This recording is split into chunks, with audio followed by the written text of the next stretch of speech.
प्रपंच ओसरो प्रपंच ओसरो चित्त तुझे पायी मुरो ऐसे करिगा पांडुरंगा शुद्ध रंग वावे रंगा पुरे पुरे आता पुरे पुरे आता नको तुझे याची सत्ता ऐसे करिगा पांडुरंगा शुद्ध रंग वावे रंगा लटिके ते फेडा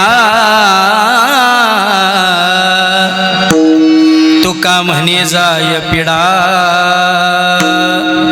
ऐसे करिगा पांडुरंगा शुद्ध रंग भावे रंगा विठाला समचरण सरोजम सांद्र नीलाभुदाभं जघन निहित पाणी मंडनं मंडनानं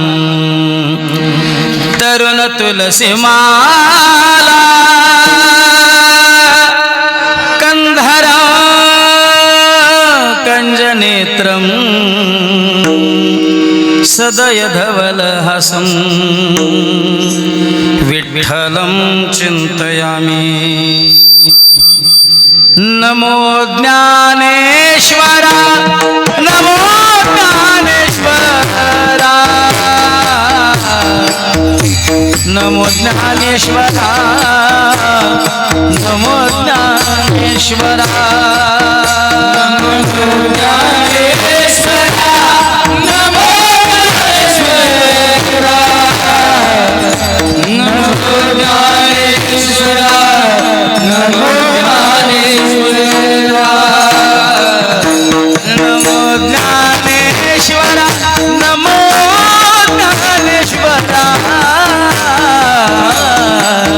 नमो ज्ञानेश्वरा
नमो ज्ञानेश्वरा नमो ज्ञानेश्वरा निवृत्ती उदारा सोपान देवा मुक्ताबाई नमो त्रिभुवन पावनी आदत्रय जननी देवाची वसुदेव सुतं देवकंस चानूरमर्दनं देवकी परमानंदं कृष्णं वंदे जगद्गुरु नमो सद्गुरु तुकया ज्ञानदीपा नमो सद्गुरु सच्चिदानंद रूपा नमो सद्गुरु भक्त कल्याण मूर्ती नमो सद्गुरु भास्करा पूर्ण कीर्ती अनुरेनुया ठोकडा अनुरेनुया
जयाचे नि आठवे शब्द सृष्टी अंगवे सारस्वत आघवे जीवेसी ते नमस्कारोनी आता मस्तक हे पायावरी या वार करी संतांच्या जयांचे केलिया स्मरण होय सकल विद्यांचे अधिकरण तेची वंदू श्री चरण श्री गुरूंचे ते नमस्कारोनी आता प्रपंच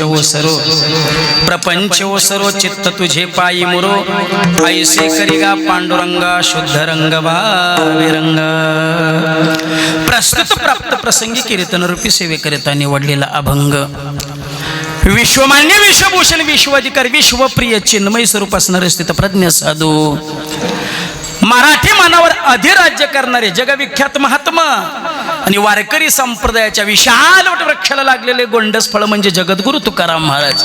या तुकाराम महाराजांचा चार चरणाचा मागणी प्रकरणातील अतिशय उत्कृष्ट अभंग सेवेकरिता निवडलेला आहे. विढाल विढाल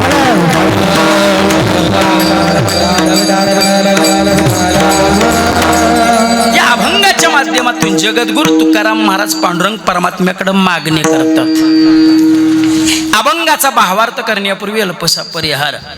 सालाबाद प्रमाणे हे वर्ष मोठ्या आनंदामध्ये उत्साहामध्ये सुरू असणारा अखंड हरिनाम सप्ताह ग्रंथ राजश्री ज्ञानेश्वरी पारायण सोहळा आणि या सोहळ्यातील आजच्या दिवसाचं हे कीर्तनरूपी पुष्प गुंफण्याची संधी मज पामरास दिली. याबद्दल प्रथमतः मी समस्त ग्रामस्थ पारायण मंडळाचा आभार आहे. खरं तर ज्यांच्या नियोजनातून ज्यांच्या निमंत्रणातून इथे येण्याचा योग आला आपल्या गावचे सुपुत्र श्री अर्जुन रामचंद्र निकम यांचे पूज्य पिता श्री वैकुंठवासी रामचंद्र निकम यांच्या स्मरणार्थाची कीर्तन सेवा त्यांचेच नातू आणि माझे जीवलग मित्र सूरज निकम यांच्या नियोजनातून यांच्या निमंत्रणातून तसेच भजन सम्राट संगीत रत्न संगीत अलंकार आदरणीय पूजनीय परमश्रद्धेय आमचे भाऊंच्या नियोजनातून भाऊंच्या निमंत्रणातून इथे येण्याचा योग आला.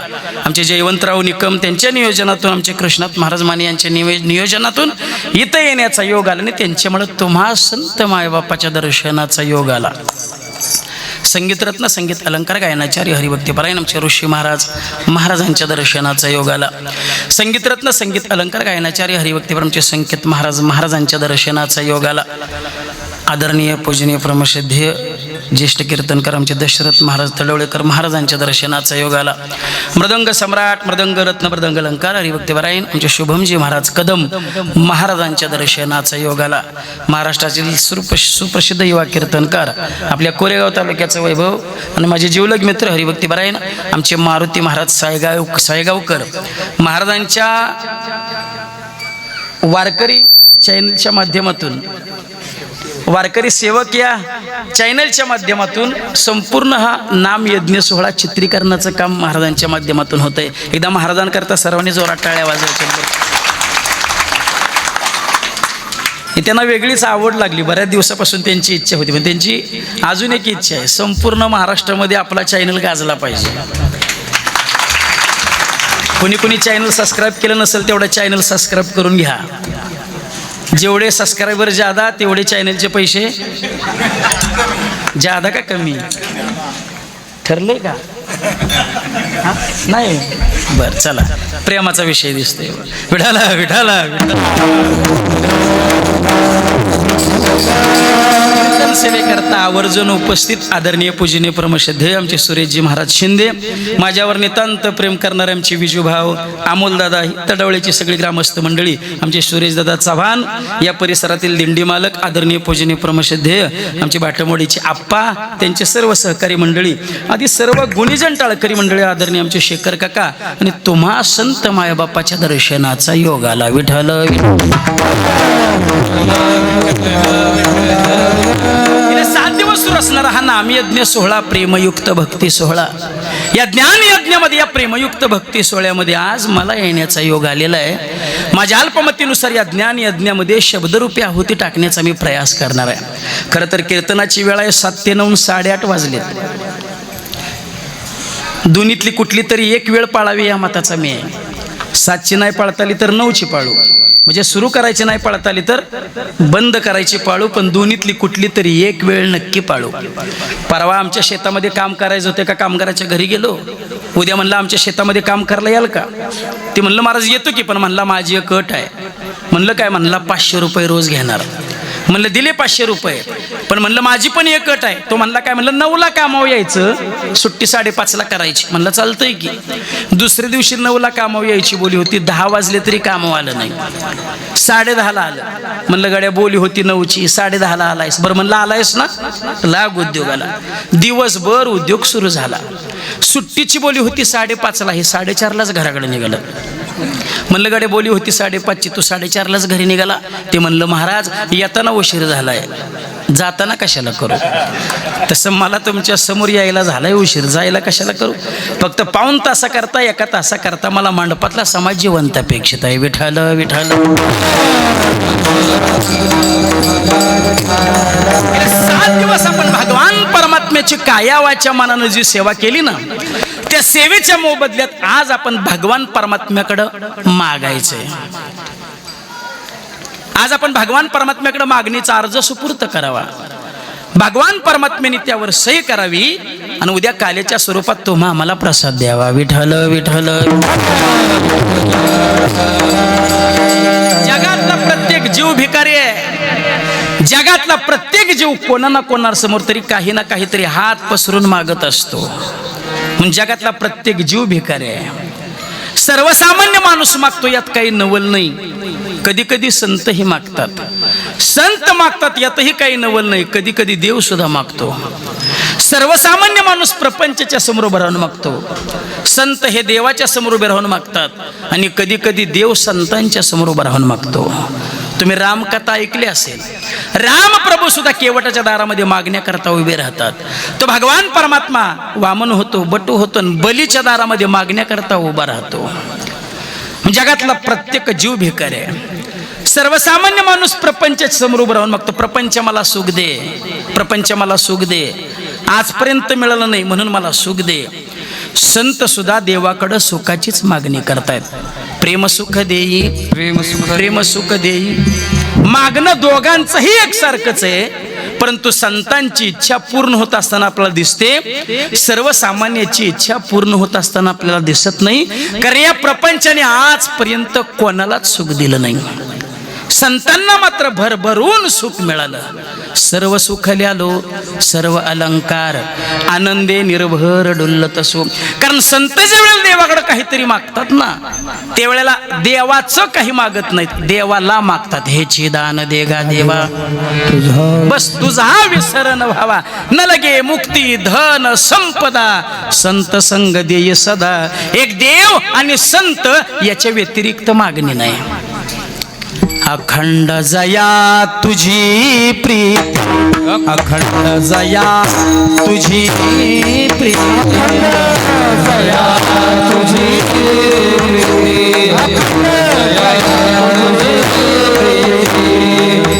तयाची संगती, तयाची संगती, तयाची संगती, तयाची संगती. मग मी कमलापती, मग मी कमलापती, मग मी कमलापती, मग मी कमलापती.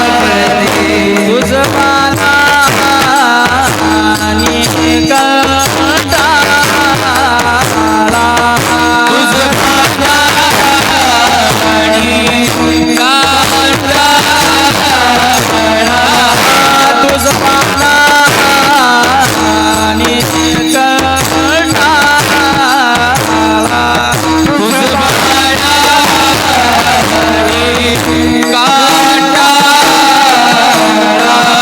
पडोनी राही न तये ठाई, पडोनी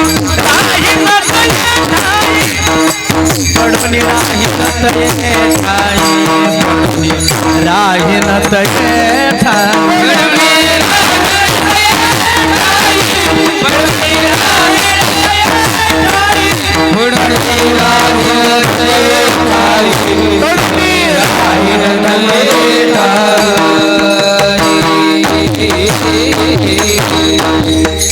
किंवा देव वसे चित्ती त्याची घडावी संगती.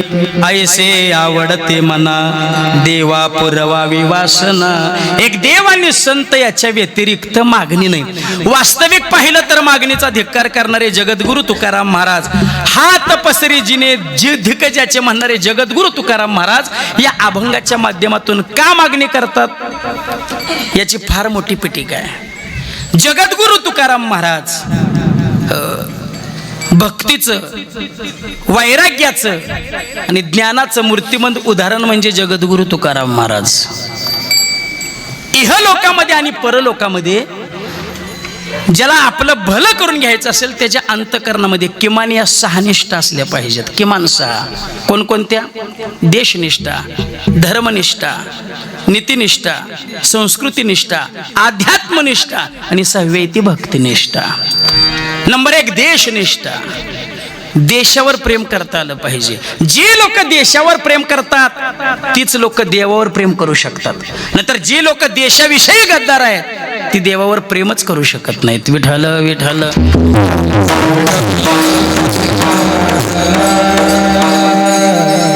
काय प्रसंग माझ्या डोळ्यासमोर उभा राहिला. 100 योजने पार करून हनुमंतराय लंकेमध्ये पोहोचले. त्या अशोक वाटिकेमध्ये गेले आणि पाहिलं तर रावणाच्या राक्षसीने सीतामाईला त्रास देत होत्या. हनुमंतरायांनी तो त्रास पाहिला आणि एवढे रागानं लालबुंद झाले, सगळी लाली डोळ्यात उतरली, लालबुंद डोळे झाले आणि रागानं हनुमंतरायांनी सगळी लंका जाळून टाकली. सोन्याच्या 2 खासियत आहेत. नंबर 1, सोनं कितीही वर्ष जमिनीत पडलं तर सोनं झिजत नाही. आणि नंबर 2, सोनं कितीही वर्ष आगीच्या भट्टीत टाकलं सोनं जळत नाही. सोनं झिजत नाही, सोनं जळत नाही. असं जरी असलं तर रागाने हनुमंतरायांनी सगळी लंका जाळून टाकली. जाळी आली लंका, धन्य धन्य म्हणे तो का. पुन्हा उडान घेतली. 100 योजना पार करून पुन्हा प्रभू रामचंद्रांजवळ आले. प्रभू, रावणाच्या राक्षसीने आपल्या सीतामाईला त्रास देतात, शिष्टाई बंद करा, युद्ध पुकरा. 18 पद्म वानरं घेतली आणि 18 पद्म वानरं घेऊन प्रभू रामचंद्रांनी लंकेवरती आक्रमण केलं. नल, नील, जामवंत, सुग्रीव, हनुमंतराय सगळी 18 पद्म वानर मिळून लंकेवरती आक्रमण केलं. त्यात गंधमादन नावाचं एक छोटंसं माकड होतं, छोटंसं वानर होतं. भारताच्या सीमा क्रॉस करून श्रीलंकेच्या सीमेवरती उभं राहिलं होतं आणि समोर होता तो बलाढ्य योद्धा रावणाचा बंधू कुंभकर्ण. कुंभकर्णांनी पाहिलं नल, नील, जामवंत, हनुमंतराय, सुग्रीव सगळे पाठीमागे आहेत आणि छोटंसं गंधमादन नावाचं वानर पुढं आहे. धैर्यानं आणि सामर्थ्यानं पुढं होतं. कुंभकर्ण हसले आणि म्हणले, काय तुझं नाव? म्हणे गंधमादन. कशाला आलायस? प्रभू रामचंद्रांनी ठरवलंय रावणाचा नित्पात करायचा, खारीचा वाटा म्हणून सेवा करण्याकरता इथपर्यंत पोचलो. कुंभकर्णी म्हणले, अरे तुझा जीव किती, बोलतोस किती? तसंच उचललं ना हातावर धरलं आणि म्हणे, आता विचार कर, एका क्षणात तुझा मी जीव घेऊ शकतो, पण मला तुझी दया येते, मी तुला जीव दान देतो, पण एकदाच रावण की जय म्हण. नशीब त्या काळातल्या वानरांची वृत्ती अलीकडच्या नेत्यांसारखी नव्हती. नाहीतर रावणाची लंका पाहिली असती, सोन्याची लंका पाहिली असती आणि वनवासातल्या रामाला सुद्धा धोका दिला असता. विठ्ठल.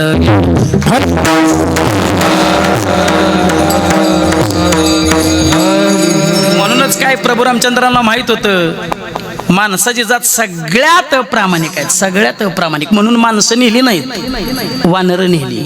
सगळ्यात प्रामाणिक जात माणसाची आहे. नाहीतर प्राणी, अहो शेतकऱ्याने जर बैलावर जीव लावला तर कितीही रात्री अपरात्री शेतकरी बैलाच्या समोर येऊ द्या, बसलेला बैल उभा राहतो आणि मालकाला नमस्कार करतो. कुत्र्याला जर मालकाने जीव लावला ना, कितीही अपरात्री कुत्र्याचा मालक येऊ द्या, मालकाचा आवाज पाहिल्याबरोबर कुत्रा गोंडा घोळत, शेपूट घोळत मालकाजवळ येतो, मालकाच्या अंगावरती उड्या मारतो. सगळ्यात अप्रामाणिक जात माणसाची आहे. किती अप्रामाणिक सांगू? थोडंसंच बोलतो आणि पुढं चलतो.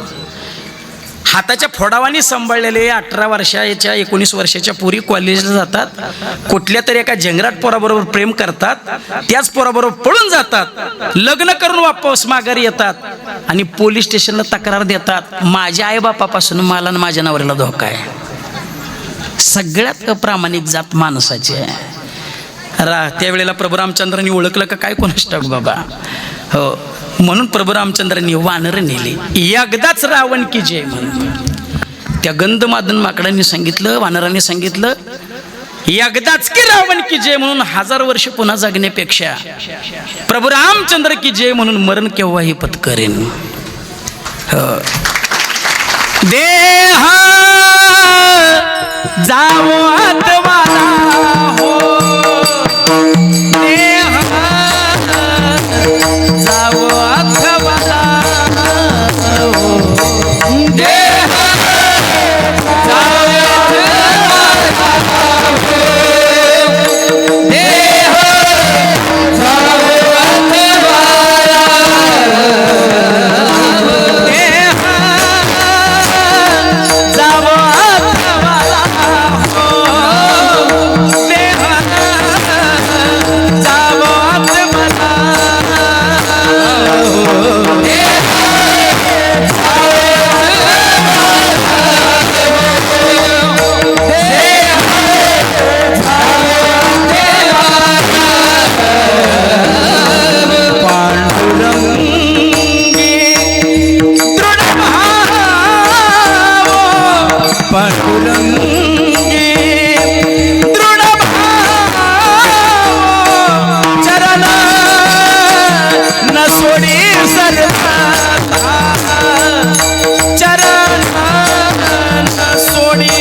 देशावरती प्रेम करता आलं पाहिजे.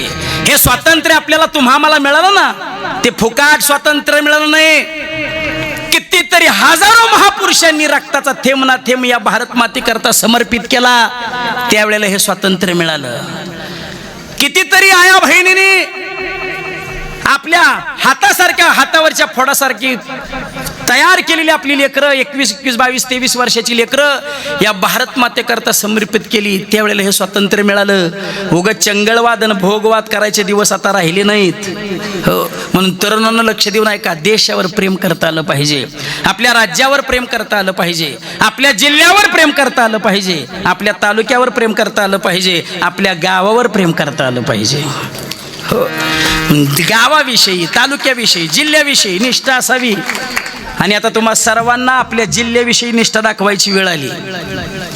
29 जानेवारी ते 4 फेब्रुवारी संपूर्ण सातारा जिल्ह्यातील वारकऱ्यांचा जिल्हा परिषद ग्राउंडवरती, जिल्हा परिषद मैदानावरती संपूर्ण वारकऱ्यांच्या माध्यमातून भव्य दिव्य भक्ती शक्ती कीर्तन महोत्सव सोहळा संपन्न होतोय. तन मन धनानं आपण सर्वांनी त्या अखंड हरिनाम सप्ताहामध्ये सहभागी झालं पाहिजे. महाराष्ट्रातील ख्यातनाम कीर्तनकार ज्ञानदान करण्याकरता तिथे येणार आहेत. पहिल्या दिवशी विशाल महाराज खोले, दुसऱ्या दिवशी निवृत्ती महाराज देशमुख आहेत इंदोरीकर, तिसऱ्या दिवशी पुरुषोत्तम महाराज पाटील आहेत, चौथ्या दिवशी संजय महाराज पाचपोर आहेत, पाचव्या दिवशी विठ्ठलदादा वास्कर आहेत, संजय महाराज वेळुकर यांच्या काल्याच्या कीर्तनाने या कार्यक्रमाचा समारोप होतोय. तर जिल्ह्यातल्या प्रत्येक वारकऱ्यांनी आपला सप्ताह, माझा सप्ताह, माझा कार्यक्रम, माझी जबाबदारी म्हणून त्या ठिकाणी उपस्थित राहिलं पाहिजे. तळागाळातल्या सर्वसामान्य लोकांनी सुद्धा तिथं आलं पाहिजे. आणि आपल्या जिल्ह्याचं नाव संपूर्ण महाराष्ट्रभर कसं गाजल यासाठी तुम्ही आम्ही सर्वांनी मिळून प्रयत्न केले पाहिजेत. सगळे गायक, वादक, कीर्तनकार, सर्वसामान्य वारकरी, सर्वसामान्य लोक, कोणताही पक्ष जात न पाहता, लहान थोर मोठे न पाहता सर्वांनी या भक्ती सोहळ्यामध्ये सहभागी होऊन आपल्या सातारा जिल्ह्याचं नाव संपूर्ण महाराष्ट्रभर केलं पाहिजे. विठ्ठल विठ्ठल.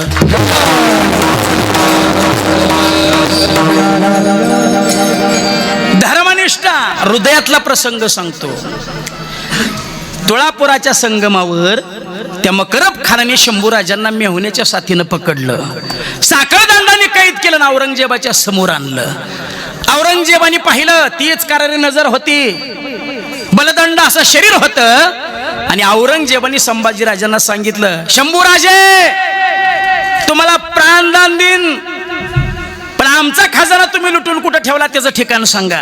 नंबर 2, आमचे फितूर सैनिक तुम्हाला कोण मिळाले त्यांची नावं सांगा. आणि नंबर 3, आमचा धर्म स्वीकारा, आम्ही तुम्हाला जीवदान देऊ. करारी नजरेनं शंभूराजांनी सांगितलं, ए औरंग्या, हा शंभूराजे प्राणाची आहुती द्यायला तयार आहे, पण तुझा धर्म स्वीकारू शकत नाही. दुसऱ्या दिवशी पुन्हा तोच प्रश्न, शंभूराजे आमचा खजाना लुटून नेलेला कुठं ठेवला त्याचं ठिकाण सांगा. शंभूराजे आमचे कोण कोण सिपाही सैनिक तुम्हाला मिळाले त्यांची नावं सांगा.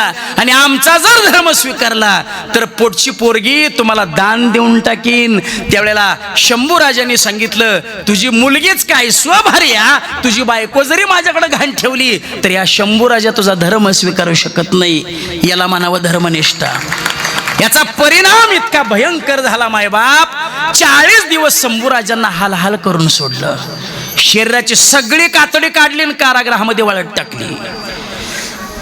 फडफड फडकर करणारी जीभ होती, आडकी त्याने छटली, क्षणात जीबीचा तुकडा बाहेर पडला.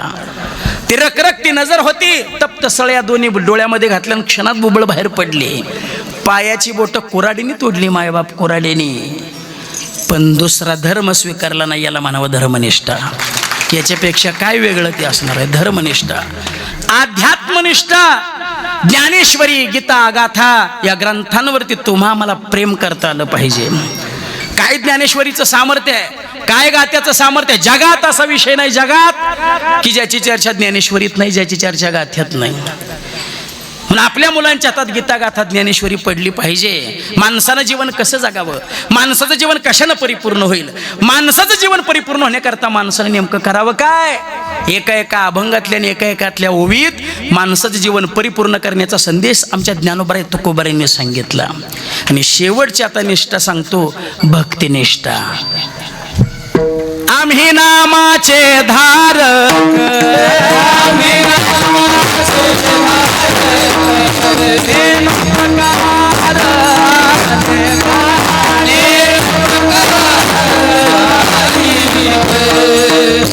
नामाचे धारक, आम्ही नामाचे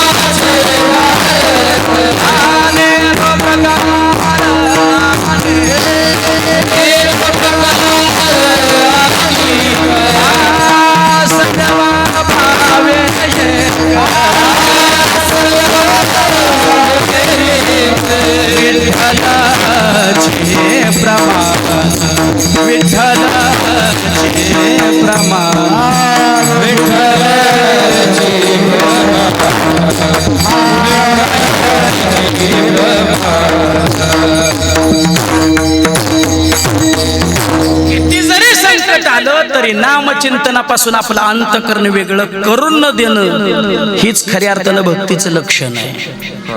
नाहीतर कोरोना सारख्या काळामध्ये डॉक्टरांनी सांगितलं जर वाचायचं असेल तर खावं लागल, आणि ही मग काय आधीच हौसन त्यात पडला काय खरं नाही का. पडता जड वारी नेमा नटळे निर्धारी. कितीही संकट आलं तरी नेमापासून आणि भक्तीपासून आपलं अंतकरण बाजूला गेलं नाही पाहिजे. तुकाराम महाराजांचं चरित्र पहा. वयाच्या 10व्या-12व्या वर्षी जगद्गुरु तुकाराम महाराजांचे आई वडील परलोकवासी झाले. थोरला भाऊ सावजी विरक्त होता, तीर्थयात्रेला निघून गेला, वापस माघारी आले नाहीत. थोरली पत्नी नवऱ्याची वाट बघत बघत मरून गेली. 2 पत्नीचं कुटुंब होतं महाराजांचं. वडलोपार्जित आलेली सावकारकी होती, महाजनकी होती, सुंदर शेती होती, सावकारकी होती. पण वयाच्या 19व्या वर्षी एवढा मोठा दुष्काळ पडला, एवढा मोठा दुष्काळ पडला, झाडाला पान राहिलं नाही का पिण्याकरता पाणी राहिलं नाही, एवढा मोठा 3 वर्षाचा दुष्काळ. लहान लहान लेकरं तडपडून तडपडून मरू लागली.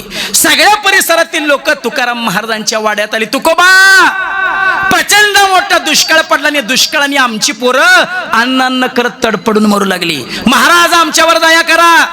आमच्या वाड वडिलांनी कर्ज स्वरूपात तुमच्याकडे ठेवलेलं धान्य आमचं आम्हाला परत करा. भविष्यामध्ये चांगला पाऊस पडला का, चांगलं पीक निघालं का, आम्ही पुन्हा ते धान्य तुमच्या घरी आणून देऊ. आमच्यावर दया करा, आमच्या पोराबाळांचे प्राण वाचवा. तुकाराम महाराजांचं अंतकरण हे शुद्ध होतं, संत वृत्तीचं अंतकरण होतं. ऐका, चांगलं काम करण्यासाठी हात लागत नाहीत, चांगलं काम करण्यासाठी पाय लागत नाहीत, चांगलं काम करण्यासाठी डोळे लागत नाहीत. चांगलं काम करण्यासाठी शुद्ध अंतकरण लागतं. शुद्ध अंतकरण असेल तर दुसरेच दुःख कळेल ना. शुद्ध अंतकरण असेल तर दुसऱ्याच दुःखात सहभाग होता येईल ना. अरे ज्याला अंतकरणच नाही त्याला दुसऱ्याच दुःख कसं कळेल. मग हात कोण देता मला माहित नाही, हे पाय कोण देता मला माहित नाही, हे डोळे कोण देता मला माहित नाही, परंतु शुद्ध अंतकरण देण्याचं काम या देशातलं अध्यात्म करतं हे मात्र आपल्याला नाकारता येणार नाही. विठ्ठल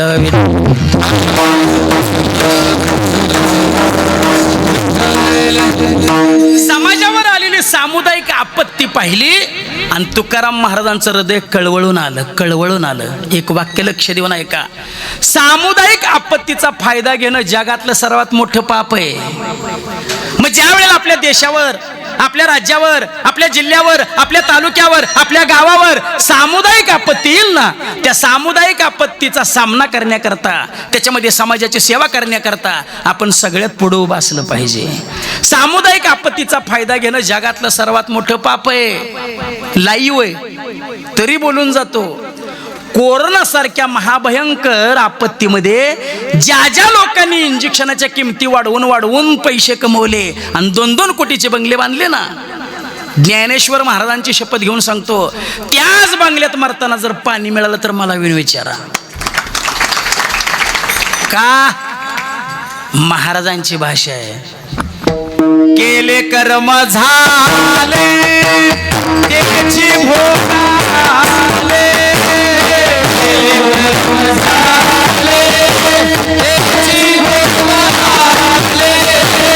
केले कर्म झाले त्याची भोगाले,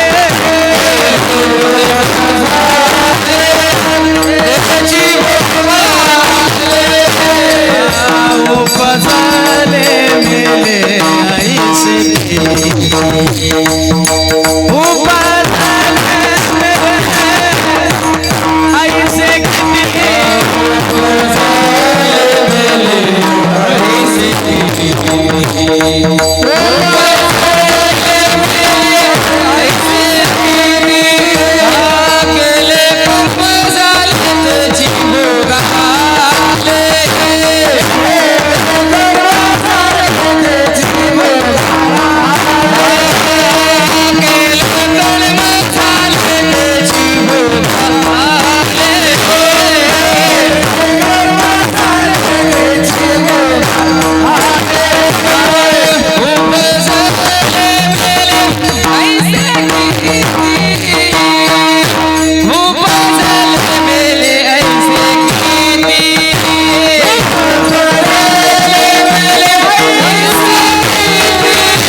उपजले मेले ऐसे किती. आमच्या ज्ञानोबरायांचा सिद्धांत आहे, आगा कर्मी जे उरावे तैतीही सुखदुःखी फळावे, आणि तया ते भोगावया यावे. देहा एका केलेलं कर्म आज ना उद्या फेडावंच लागणार. ही संतांची भाषा आहे, संतांची वचन आहेत. आणि एक वेळ देवाचं वचन असत्य होईल, पण संतांचं वचन असत्य करण्याची ताकद देवात सुद्धा नाही. म्हणून तर भीष्म पण केला खरा, धनुर्धरा रक्षिले. ही संतांची भाषा आहे. म्हणून केलेलं कर्म फेडावंच लागणार, फेडावंच लागणार. म्हणून चांगलं कर्म करा, चांगलं कर्म करा. शेवट काय आपल्या बरोबर येणार आहे? काय येणार आहे? आपलं कर्म आपल्या बरोबर येणार आहे. हो, अहो जोपर्यंत शरीरातले सगळे रिपोर्ट नॉर्मल येतात ना, तोपर्यंतच माणूस पैशाचा गर्व करतो. पण जेव्हा डॉक्टर सांगतात ना आता आमच्या हातात काही राहिलं नाही, सगळं त्याच्या हातात आहे, क्षणात माणूस झिरो होतो. कारण ICUच्या बाहेर तुमचा बँक बॅलन्स पैसा काढका चालत नाही, तिथं फक्त श्वास मोजले जातात, श्वास. शेवट फक्त आपलं कर्म आहे. अहो रामासारखा पती होता, पण ज्यावेळेला सीताहरण झालं त्यावेळेला सोबतीला कोणी नव्हतं. 5 पती होते द्रौपदीचे, पण वस्त्रहरण झालं त्यावेळेला कोणी नव्हतं. बलाढ्य सेना होती, रावणाचे भाऊ होते, लंका जळेल त्यावेळेला कोणी नव्हतं. अभिमन्यूला ज्ञान देणारे भरपूर होते, पण चक्रव्यूहातून बाहेर पडताना कोणी नव्हतं. आपल्यासोबत कोणी नाही, आपल्यासोबत फक्त आपलं कर्म आहे. यासाठी चांगलं कर्म करा, चांगलं कर्म करा. कारण महाराजांची भाषा आहे, ऋण वैर हत्या हे तो न देते फेडिता. ऋण फेडावं लागतं. हे फुकटची घ्यायची सवय लागली ना, 1,500 फुकटचा तांदूळ, फुकटचा भात फेडावं लागणार. महाराजांचं वचन कसं सत्य होईल? आपण छत्रपती शिवाजी महाराजांचे मावळे आहोत. महाराजांनी सांगितलं घाम गाळून मिळवा, कोणासमोर हात पसरू नका. स्वामी विवेकानंदांची भाषा आहे, एखादा माणूस जर दिवसभर लागेल एवढं आपल्या पोटाला एवढं सुद्धा जर कमवत नसेल तर तो देवाच्या दर्शनाचा सुद्धा लायकीचा नाही. म्हणून सरकारला विनंती करा, असं आम्हाला फुकटचं देऊन निष्क्रिय करू नका. आमच्या पोरांना नोकऱ्या द्या, आम्हाला दिवसा लाईटी द्या, आमच्या खात्यावरचे टॅक्स कमी करा, आमच्या शेतीमालाला चांगला भाव द्या. असं फुकटचं देऊन आम्हाला निष्क्रिय करू नका, हे पाप आहे. विठ्ठल विठ्ठल.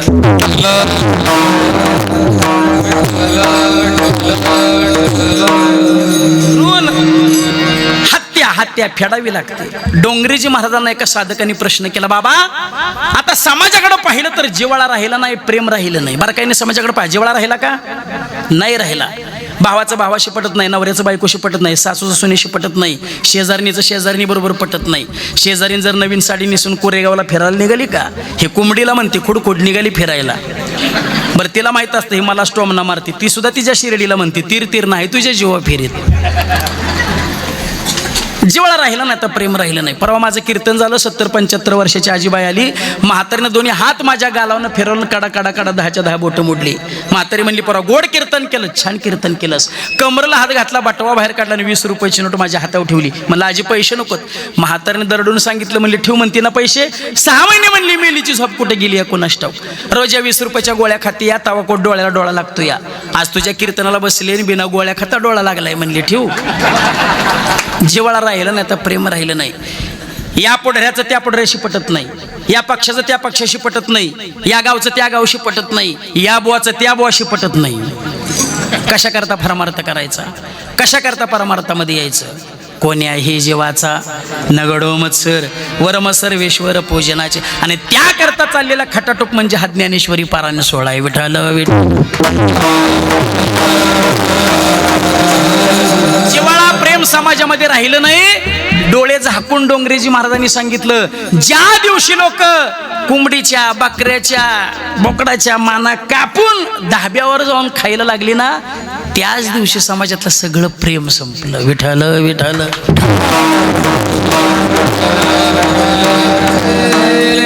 तुकाराम महाराजांचं संत वृत्तीचं अंतकरण होतं, जागरूक झालं. आणि तुकाराम महाराजांनी फुटका दाना सुद्धा घरात शिल्लक ठेवला नाही. सगळं धान्य आणि सगळी संपत्ती समाजाकरता वाटून दिली. म्हणून महाराजांना आज जाऊन 450 वर्ष होत आली. आजही महाराजांना समाज विसरला नाही, विसरत नाही, विसरू शकत नाही. जोपर्यंत चंद्र सूर्य आहे तोपर्यंत तुकाराम महाराजांना कोणी विसरू शकत नाही. का?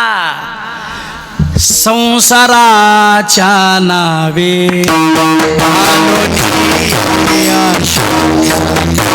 संसाराच्या नावे घालून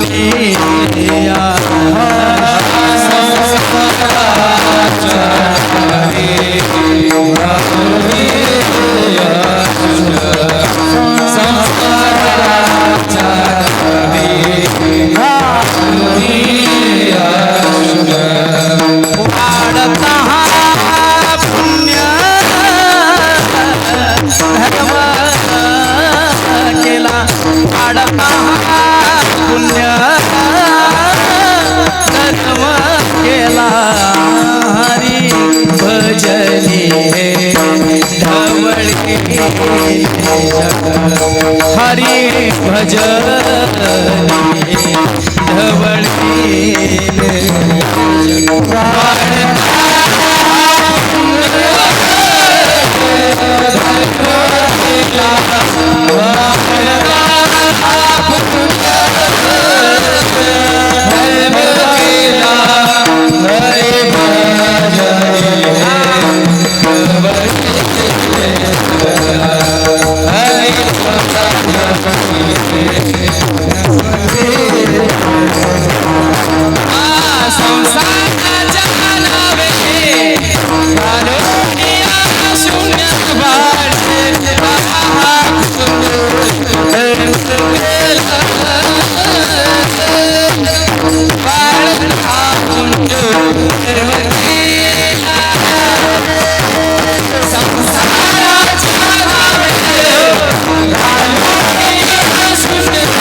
हरी भजनी हे ढवळीले जग.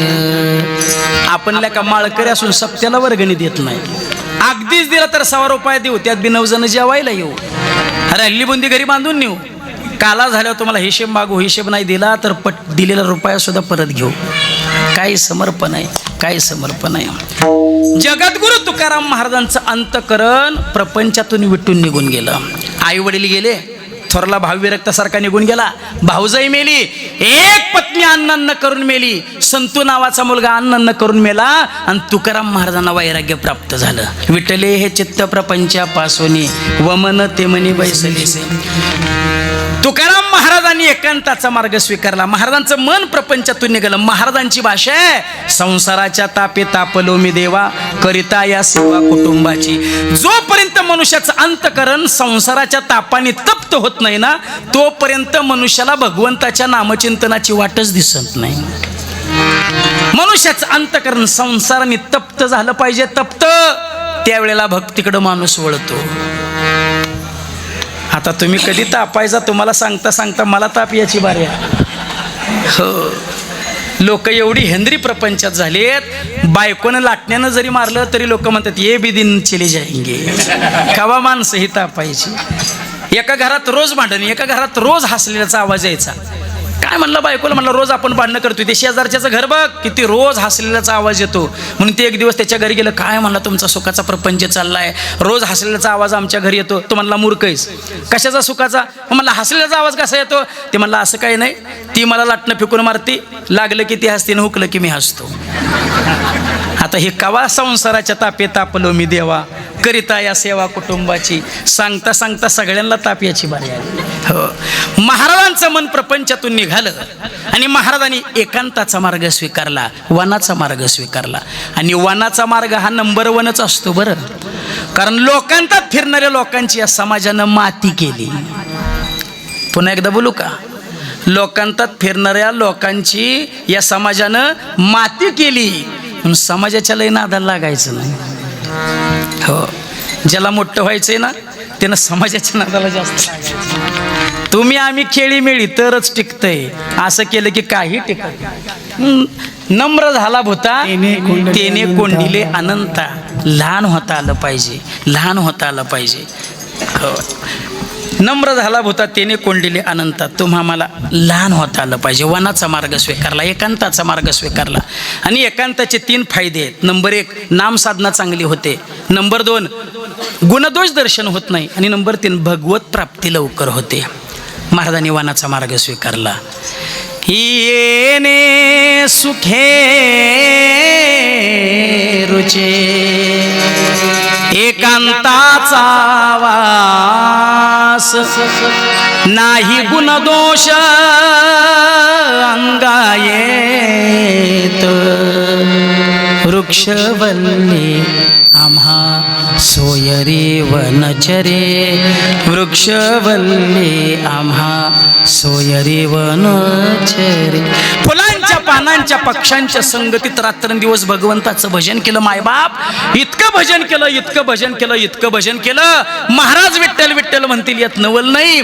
महाराजांनी पायदडी तुडली माती सुद्धा विठ्ठल विठ्ठल बोलत होती. महाराजांनी किती भजन केलं असेल. माझी मजा झाली अनावरवाचा छंद या नामाचा. रात्रंदिवस भगवंताचं भजन सुरू झालं. आणि मग तुकाराम महाराजांच्या अंतकरणामध्ये भगवंताच्या भेटीची आस निर्माण झाली. देवा आता जर तुम्हाला भेट दिली नाही ना तर माझ्या कंठातून माझे प्राण बाहेर पडतील. या अवस्थेपर्यंत जगद्गुरु तुकाराम महाराज पोचले.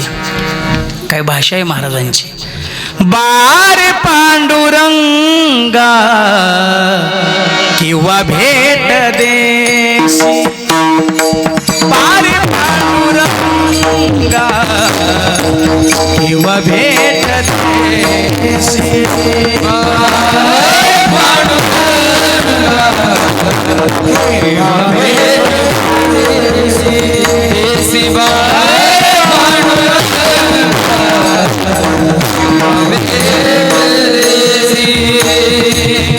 तुझवी झालो मी परदेसी.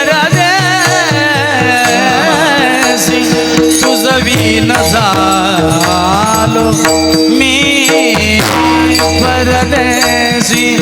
पारे पांडुरंगा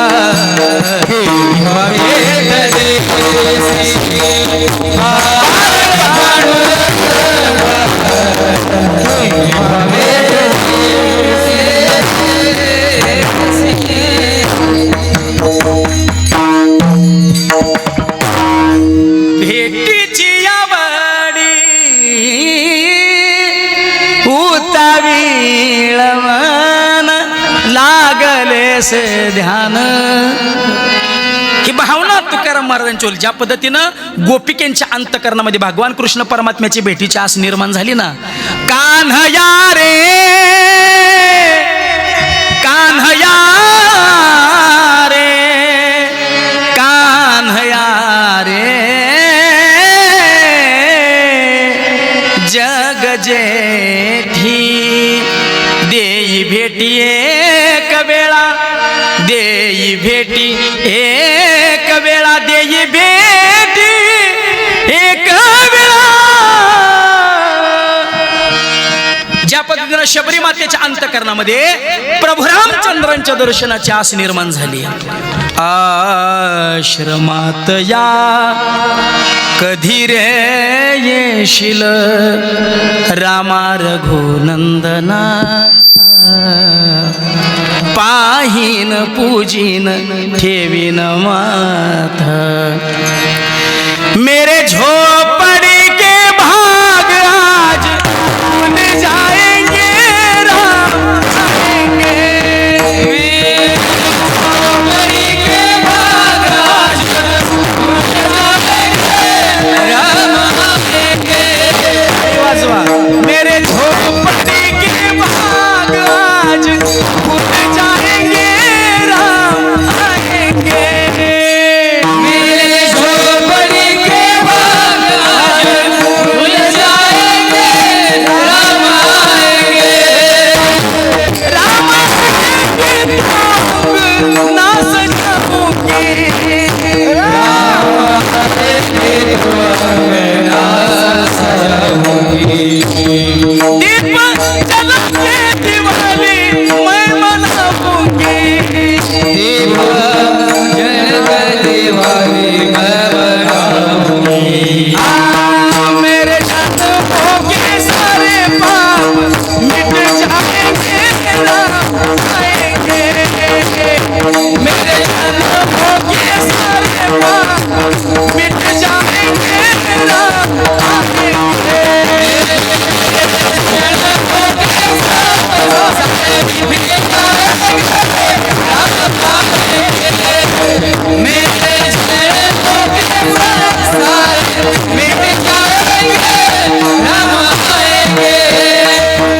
जगद्गुरु तुकाराम महाराजांची झाली आणि पांडुरंग परमात्म्याने तुकाराम महाराजांना दर्शन दिलं. जसं दर्शन दिलं महाराजांच्या मुखातले शब्द आहेत, अनंत जन्मीचे विसरलो दुःख पाहता तुझे मुख पांडुरंगा, आता कोठे धावे मन तुमचे चरण देखलिया, भाग गेला शिन गेला अवघा झाला से आनंदू. तुकाराम महाराजांच्या समोर पांडुरंग परमात्म्याने अट्टहास करावा. तुकोबा दर्शन झालं ना, आता काहीतरी मागा. तुकोबरा म्हणले देवा तुझ्याकडून काहीतरी मागून घ्यायचं असतं तर 65 लाखाची जहागिरी आणि सगळी खतपत्री इंद्राने डोहात बुडवून दिली असते का. देवा मला तुझं काही नको, देवा मला तुझं काही नको. पांडुरंग परमात्म्याने अट्टहास करावा. तुकोबा काहीतरी मागा, तुकोबा काहीतरी मागा. तुकाराम महाराज म्हणतात देवा तुला मागण्याची अजिबात माझी इच्छा नाही, पण तुला वाटतं ना मी तुझ्याकडे काहीतरी मागावं, मनसी काही मागा हेचे देगा पांडुरंगा. अभंगाचं पहिलं चरण.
जगद्गुरु तुकाराम महाराज पांडुरंग परमात्म्याकडे मागणी करतात. देवा माझं मन माझं चित्त प्रपंचातून निघू दे आणि ते तुझ्या चरणावरती स्थिर राहू दे. प्रपंच ओसरो चित्त तुझे पायी मुरो.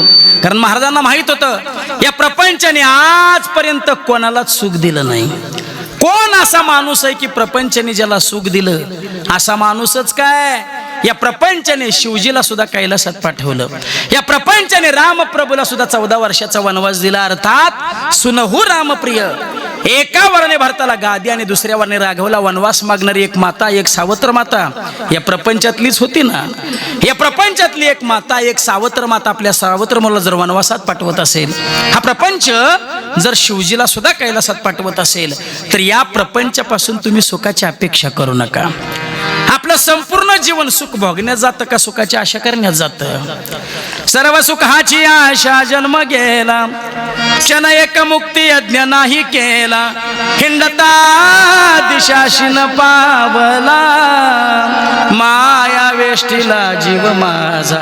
आपलं संपूर्ण जीवन सुखाची आशा करण्यामध्ये निघून जातं. जीवनामध्ये एक दिवस असा येतो आशा करणारा निघून जातो, आशा मात्र तशीच्या तशी शिल्लक राहते. याचा अर्थ असा भोगता नष्ट होतो आणि भोग शिल्लक राहतो. तुम्हाला पुरणपोळी नावाचा पदार्थ माहित आहे का? पुरणपोळी माहित आहे का? कधीपासून माहित आहे? लहानपणापासून. मी त्याच्या पुढचं बोलतो जन्मल्यापासून. तुम्ही जन्मायच्या आधी पुरणपोळी नव्हती का? होती. म्हणजे सांगवीतली बरीच पुरणपोळी खाणारी लोक मरून गेली. लोक मरून गेली, पुरणपोळी अजून शिल्लक आहे. कशासाठी? राहिलेल्यांना मारायसाठी. याचा अर्थ असा भोगता नष्ट होतो आणि भोग शिल्लक राहतो. प्रवास करत असताना चारी बाजूला रस्ते फुटले, कोणत्या दिशेनं प्रवास करावा कळत नव्हतं. रस्त्याच्या कडेला 75-80 वर्षाचे आजोबा होते. बाबांना विचारलं, बाबा हा रस्ता कुठं जातो? बाबा म्हणले, महाराज 75 वर्षाचं माझं आयुष्य आहे, 75 वर्ष झालं मी पाहतोय हा रस्ता कुठंच जात नाही, इथंच आहे. या रस्त्याने बरीच लोक गेली, स्वतः मी वाटत लावली, लोक गेली, रस्ता. याचा अर्थ असा भोगता नष्ट होतो आणि भोग शिल्लक राहतो. सुख सुखाचं भजन करीत मारा. एक अनुभव सुखाचा सांगा. एक दोघं नवरा बायको शेतामध्ये भरपूर काम करायचे. मग जेवढं काय करायचं ना तेवढंच खायचे. दोघात 10 भाकरी लागायच्या. ह्याला 5 भाकरी, तिला 5 भाकरी. एक दिवस शेतामध्ये भरपूर काम. ऐकलंय का? हा काही शिष्य लय झाले त्यामुळे.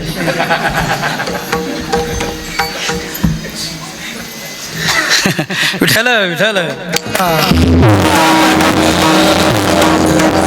एक दिवस शेतामध्ये भरपूर काम केलं, घरी आले, भाकरीला पीठ पडलं कमी, भाकरी झाल्या 5. आता वाटण्या कशा करायच्या? तो म्हणला काय नाही, मी 3 खाणार, तू 2 खायचे. ती म्हणली तसलं बंद झालं, म्हणली 50% आरक्षण मंजूर झालं म्हणली मला. मी 3 खाणार, तुम्ही 2 खायचे. एका ताटात 3 भाकरी, एका ताटात 2 भाकरी. हा म्हणे मी 3 खाणार, ती म्हणे मी 3 खाणार. तिनं पर्याय काढला, म्हणली कारभारी भांडण करायचं नाही. या क्षणापासून जो कोण पहिल्यांदा बोलेल तिनं 2 भाकरी खायच्या, नंतर बोलेल तिनं 3 भाकरी खायच्या. म्हणजे पहिल्यांदा बोलावं तर भाकरी किती खायला लागणार?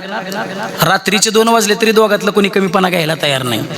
रात्रीच्या 2 वाजता हा या जागेवर दोघं आडवी झाली, दोघांच्या गाड झोपा लागल्या. आता रोज सकाळी 7ला उठून शेतामध्ये जाणार हे कुटुंब आज 10 वाजले तरी ह्यांच्या घरचं दार उघडलं नाही. आसपासची लोक हाका मारू लागली, रामभाऊ हो रामभाऊ. रामभाऊला हाका ऐकायला येत होती, पण बोलावं तर भाकरी किती खायला लागणार? दुसरा दिवस उगवला. बरं, तो म्हणे ती आवाज देईल, ती म्हणे ही आवाज देते. आता एवढ्या हाका मारून सुद्धा आतली लोक उठत नाही. तर ते बाहेरच्या लोकांचा समज झाला आत काहीतरी घडलेलं. 4-5 पोरं गोळा केली, पोराने दरवाजावर लाथा मारल्या, दरवाजा मोडून सगळी घरात शिरली. महिला मंडळ अहो वहिनी, पुरुष मंडळी अहो रामभाऊ. सगळं दिसतंय, सगळं कळतंय, पण बोलावं तर भाकरी किती खायला लागणार? आता एवढ्या विनवण्या करून ही लोक उठत नाहीत, जेवणाचे पात्र तसेच पडल्यात. त्यावर ती लोकांचा समज झाला म्हणे ह्यांचं काम. सगळी भावकी गोळा झाली, सगळी भावकीनं तयारी केली. ती भावकी तेवढेवच असती, म्हणजे तयारी करायला.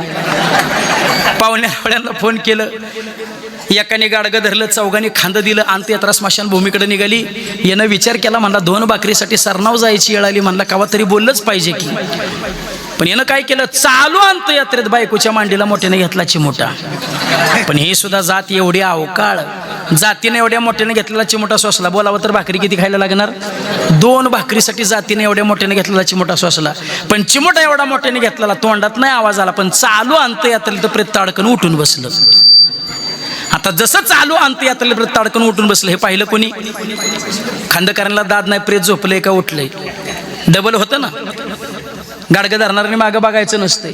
जसं चालू अंत्ययात्रेत उठून बसलं तसं पाठीमागं पाहुणेरावळी भावकीजीकडे वाट मिळेल तिकडं पळायला लागली. आता पाठीमागं कोणी राहिलं नाही. आता गडी राहिलं किती? गडी राहिलं 5. अंत्ययात्रा स्मशानभूमीत आली आणि ते चौघं प्रेत खाली ठेवणार. एवढ्यात ते प्रेत मोठ्यानं रडायला लागलं. म्हणली कारभारी कसला का असना, पण पती हा परमेश्वर आहे. त्याच्यासाठी नाही करायचं तर कोणासाठी करायचं? त्यानं नाही कमीपणा घेतलं तर आपण कमीपणा घेऊ. कुठे गेल्यावर? स्मशानात गेल्यावर ते प्रेत मोठ्यानं रडायला लागलं. त्याच्यासाठी नाही करायचं तर कोणासाठी करायचं? आणि ते प्रेत मोठ्याने रडायला लागलं, कारभारी तुम्ही खातीन, मी खाते 2. माणसं किती राहिली होती? माणसांना वाटलं आपल्याच खाण्याचा कार्यक्रम चाललाय वाटतं. अरे संसार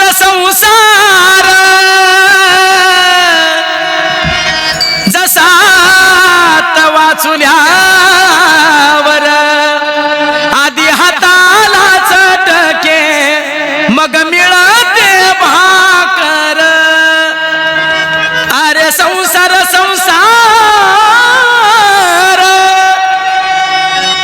जसं कप बशीचं घर, बशी बशे आरामशीर कप फिरे घर घर. बशी आरामशीर आहे, बशीला कसला त्रास नाही. साखर संपली आणा, तेल संपलं आणा, चटणी संपली आणा. एकदा का आणा माग लागला गडी कधी का आणा होतो त्याचं त्यालाच कळत नाही. अहो पैलवान गडी, चांगला ताकदवर गडी, 1 वर्ष लग्नाला झालं पार वाळून गेला. म्हणलं एकावर मला काय महाराज बायको एवढी अवकाळी मिळाली. म्हणला एवढी अवकाळ मिळाली, जात रोज भांडण करते. मी त्याला म्हणलं प्रपंच चांगला करायचा असेल तर बायकोवर भांडत जाऊ नको. मला काय गोड बोलायचा. म्हणला किती गोड बोललं, जातीच्या तोंडावर मावळकीच नाही म्हटलं. अरे म्हणलं कधीतरी साडी घेऊन जा. म्हणला ढीग लागला एका वर्षात साडी जा तिच्या तोंडावर मवाळकीच नाही. म्हणलं एक प्रयोग करून बघ. म्हणा काय करू. जेवायला बसलं, भाकरीचा घास मोडला, कालवनात बुडवला की बायकोच्या कालवनाचं कौतुक करायचं. वा वा वा वा वा वा वा, काय तुझ्या हाताला चव आहे. माझं केवढं मोठं भाग्य, असलं कालवण करणारी बायको मला मिळाली, असलीच बायको मला 7 जन्मी मिळू दे, असं बायकोचं कौतुक करायचं. म्हणला तरी भांडण करणार. प्रयत्न तर करून बघ. दुसऱ्या दिवशी तो ठरल्याप्रमाणे संध्याकाळी जेवायला बसला, भाकरीचा घास मोडला, भाजीत बुडवला, तोंडात टाकल्याबरोबर महाराजाची आठवण झाली. म्हणला महाराजांना कौतुक करायला सांगितलं. म्हणला वा वा वा वा वा वा वा, काय तुझ्या हाताला चव आहे. केवढं माझं भाग्य, असलं कालवण करणारी बायको मिळाली, असलीच बायको मला 7 जन्मी मिळू दे. हे जसे शब्द तिच्या कानावर पडले, तिच्या हातात 2.5 किलोचा पितळाचा तांब्या होता आणि असं 5-6 फुटाचं मध्ये अंतर होतं. भिरकून दिलं, पुढचे 2 दात पडले, तोंडातनं रक्त येऊ लागलं. म्हणला एवढं तुझं कौतुक केलं, मला मारलं तरी तू मला मारलंस. ती म्हणली 1 वर्ष तुला या हातानं कालवण करून खायला घातलं, तवा या हातची चव तुला कळली नाही, आणि आज शेजारणीच्यातनं कालवण आणलं, तिच्या हातची चव तुला कळली का. दुःख बांधवडी आहे हा संसार, दुःख बांधवडी आहे हा संसार,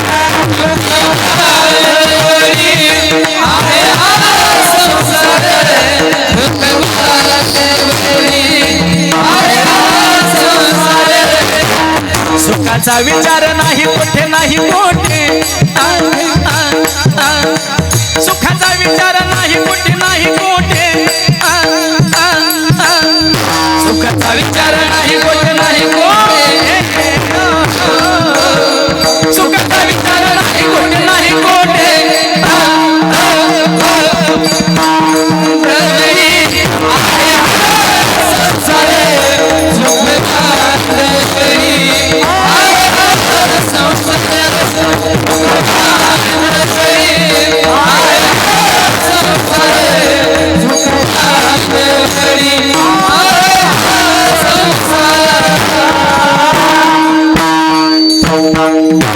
संपत्तीनं जर जीवाला सुखाची प्राप्ती होत असती, संपत्तीनं जर जीवाला सुखाची प्राप्ती होत असती, तर शिर्डीच्या साईबाबा समोर श्रीमंत भिकाऱ्यांची रांगच लागली नसती. पैशानं श्रीमंत आहेत, समाधानाचं दारिद्र्य आहे. कोण म्हणलं संपत्तीनं जीवाला सुखाची प्राप्ती होते. जगप्रसिद्ध नाव मायकल जॅक्सन. मायकल जॅक्सनने संकल्प केला होता, या संपत्तीच्या जोरावर आपण 135 वर्ष जगायचं, आणि आपण 135 वर्ष जगावं अशी सगळी व्यवस्था त्यांनी करून ठेवली होती. 12 डॉक्टरची टीम दिवसातून 3 वेळा त्याला चेकअप करत होती. त्याचा चहा, त्याचा नाश्ता, त्याचं भोजन, पहिल्यांदा लॅबला टेस्टिंग व्हायचं आणि मग तो चहा नाश्ता भोजन करायचा. भविष्यामध्ये आपला लिव्हर खराब झाला, किडनी खराब झाली, डोळे निकमी झाले, तर प्रत्येक अवयवाकरता स्वतंत्र डोनर तयार करून ठेवला होता आणि त्यांना आयुष्यभर सांभाळण्याचं ॲग्रीमेंट करून ठेवलं होतं. संपत्तीच्या जोरावर 135 वर्ष जगण्याची सगळी व्यवस्था करून ठेवणारा मायकल जॅक्सन वयाच्या फक्त 48व्या वर्षी मेला. का. साथ देती नहीं वो किसी का, क्या भरोसा है इस जिंदगी का. पण पोर नुसती पैसा म्हणण्याकरता उभी करू नका बरं. पोरांवर योग्य संस्कार द्या. पोरं काही कमी हुशार नाहीत, पोरं भरपूर हुशार आहेत. आबाव आहे तो संस्कारांचा अभाव आहे. द्या शहरातील वृद्धाश्रमांना भेट. त्या वयोवृद्ध मायबापाला विचारा तुमची मुलं काय करतात. कोणी सांगेल डॉक्टर, वकील, इंजिनियर, क्लास 1 ऑफिसर, PSI परदेशामध्ये जॉब करतो. पण त्यातला एकही आईबाप तुम्हाला असं सांगणार नाही की माझा मुलगा शेतकरी आहे आणि माझा मुलगा वारकरी आहे. मग त्या देशाचा तो सुशिक्षितपणा काय कामाचा. जो आपल्या जन्मदात्या मायबापाचा आदर करत नसेल तो सुशिक्षितपणा काय कामाचा. अहो 3 महिन्यापूर्वी श्रीनाथ खंडेवाल नावाचा महात्मा, आध्यात्मिक लेखक, पद्मश्री पुरस्काराने सन्मानित झालेला महात्मा, 3 वर्षापूर्वी त्याचा मृत्यू झाला. 85 कोटीची प्रॉपर्टी 1.5 वर्षापूर्वी सगळी बापाची प्रॉपर्टी पोराने आपल्या नावे करून घेतली आणि बापाला घरातून बाहेर काढलं. 12 महिने एका वृद्धाश्रमामध्ये राहिले. 12 महिन्यानंतर अलीकडच्या 3 महिन्यात त्यांचा मृत्यू झाला. त्या वृद्धाश्रम चालकाने त्यांच्या मुलाला फोन केला, तुमचे वडील वारलेत, त्यांचं प्रेत घेऊन जा आणि त्यांच्यावरती अंत्यसंस्कार करा. पोरांनी स्पष्ट शब्दात सांगितलं, कामाची व्यस्तता एवढी वाढली, येणं शक्य होणार नाही. तुम्हाला जर शक्य होत असेल तर त्यांच्यावरती अंत्यसंस्कार करा, नाहीतर माझ्या वडिलांचं प्रेत बॉडी कुठेही जंगलामध्ये, अरण्यामध्ये, नदीमध्ये फेकून द्या. इथून पुढे मला अजिबात फोन करू नका. द्वापार युगातली घटना नाही, 3 महिन्यापूर्वीची घटना आहे. 12,000 कोटीचा मालक, भारत देशातील 3 नंबरचा श्रीमंत, मुंबई सारख्या शहरामध्ये 36 मजली ज्याची इमारत आहे. रेमंड कंपनीचा संस्थापक अध्यक्ष विजयपत सिंघानिया अलीकडच्या 2 महिन्यात मेला. मुलाखत देताना सांगितलं भरपूर पैसा कमावला, भरपूर संपत्ती कमावली, पण पोरावर संस्कार करायला वेळ मिळाला नाही. पोराने घरातनं बाहेर काढलं आणि शेवटच्या श्वासापर्यंत एका भाड्याच्या खोलीत राहावं लागलं. अलीकडे 2-4 दिवसापूर्वी काहीतरी पेपरला न्यूज लागली होती, सगळीकडे पेपरला बातमी होती. 3 मुली, वडील वारला, कापडाचे मोठे व्यापारी, भरपूर पैसा, पण 3 मुलीतली एकही पोरगी बापाच्या अंत्यविधीला उपस्थित राहिली नाही. व्हिडिओ कॉलच्या माध्यमातून पोरी उभ्या राहते, तर व्हिडिओ कॉलच्या माध्यमातून अंत्यविधी पाहिला आणि ज्यांनी अंत्यविधी केला त्याला 5,001 रुपया गुगल पे वगैरे पाठवून दिलं. सध्या धर्महीन, विचारहीन, संस्कृतीहीन पिढी या महाराष्ट्राच्या मातीमध्ये जन्माला आली. म्हणून पोरं नुसती सुशिक्षित करू नका, त्यांना योग्य संस्कार द्या. पोरं काही कमी हुशार नाहीत, पोरं भरपूर हुशार आहेत. अभाव आहे तो संस्कारांचा अभाव आहे. 5 वर्षाच्या पोराच्या हातात कोणत्याही कंपनीचा अँड्रॉइड मोबाईल द्या, त्या मोबाईलमधली जेवढी पोराच्या बापाला अक्कल नाही तेवढी पोराला अक्कल आहे. पोरं काही कमी हुशार आहे. गुरुजींनी विद्यार्थ्यांना सांगितलं, पोरानो रेल्वेचे चित्र काढा. सगळ्या पोरांनी रेल्वेचे चित्र काढले, एका पोरानं नुसताच बोगदा काढला. गुरुजी म्हणले रेल्वे कुठं आहे? ते म्हणलं बोगद्यात शिरली ना. सगळ्याला मार्क दिलेला मार्कच दिलं. ते म्हणलं गुरुजी मला मार्क. गुरुजी म्हणले रेल्वे बोगद्यातनं बाहेर पाडले देतो. पोरं काय कमी हुशार नाहीत, पोरं भरपूर हुशार आहेत. अभाव आहे तो संस्कारांचा अभाव आहे. आणि मुलांवर योग्य संस्कार व्हावा असं वाटत असेल ना, तर आई वडिलांनी मुलांच्या समोर स्वच्छ जीवन जगलं पाहिजे, स्वच्छ जीवन जगलं पाहिजे. बापच दारू पित असेल तर पोरगा का गुटखा खाणार नाही? बापच तमाशा पुढे नाचत असेल तर पोरगा का वरातीत नाचणार नाही? मुलांवर योग्य संस्कार व्हावा असं वाटत असेल ना, आई वडिलांनी मुलांच्या समोर स्वच्छ जीवन जगलं पाहिजे, स्वच्छ जीवन जगलं पाहिजे. या प्रपंचाने आजपर्यंत कोणाला सुख दिलं नाही. जगाच्या इतिहासामध्ये सर्वात एकमेव मार्ग सुखाचा आमच्या जगद्गुरु तुकाराम महाराजांनी सांगितला, आपुला तो एक देव करून घ्यावा, तेने विना जीवा सुख नव्हे. मग देव आपलासा करण्याकरता काय करावं लागेल? गीतेमध्ये भगवान सांगतात, तू मन हे मीची करी, माझी भजनी प्रेमधरी, सर्वत्र नमस्कारी मजे कधी. अर्जुना, मना मन अर्पण कर, बुद्धी मला अर्पण कर, माझाच भक्तो मलाच नमस्कार कर. कारण महाराजांना माहित हो, देवालाही माहित आहे, परमार्थ जर फलद्रूप करायचा असेल तर तो मनाने केला पाहिजे. म्हणून महाराजांनी भगवान परमात्म्याकडे अट्टास केला, चित्त तुझे पायी मुरो. भगवंताच्या पायामध्ये फार मोठी ताकद आहे. किती ताकद आहे? समग्र पापाचं क्षालन करण्याची ताकद भगवंताच्या पायामध्ये आहे. कारण भगवंताच्या पायामध्ये जगाचं पापाचं क्षालन करणारी गंगा राहते. भीमानी चंद्रभागा तुझे चरणीचे गंगा. म्हणून वारकऱ्यांनी प्रयागला जायची गरज नाही. पांडुरंग परमात्म्याचे पाय हे त्याचीच तेच त्याचे प्रयाग आहेत आणि तीच त्याची गंगा आहे. जडाला सुद्धा चिद्रूप करण्याची ताकद भगवंताच्या पायामध्ये आहे. अहिल्याला ज्यावेळेला गौतम ऋषीने शाप दिला, शेळा होऊन पडशील, प्रभू रामचंद्रांचा चरण स्पर्श झाला, शेळा होती मनुष्य झाली. आणि 4थी गोष्ट, महत्वपूर्ण गोष्ट सांगतो, पांडुरंग परमात्म्याच्या चरणामध्ये अभिमान नष्ट करण्याची ताकद आहे. छोटासा प्रसंग सांगतो आणि सेवा संपवतो. सोलापूर जिल्ह्यामध्ये पंढरपूर तालुक्यामध्ये मंगळवेढा नावाचं गाव आहे. मंगळवेढा, दामाजी पंत वगैरे त्या काळातली घटना. तिथं श्यामा नावाची गणिका राहत होती आणि तिला कान्होपात्रा नावाची पोरगी होती. इतकी सुंदर होती.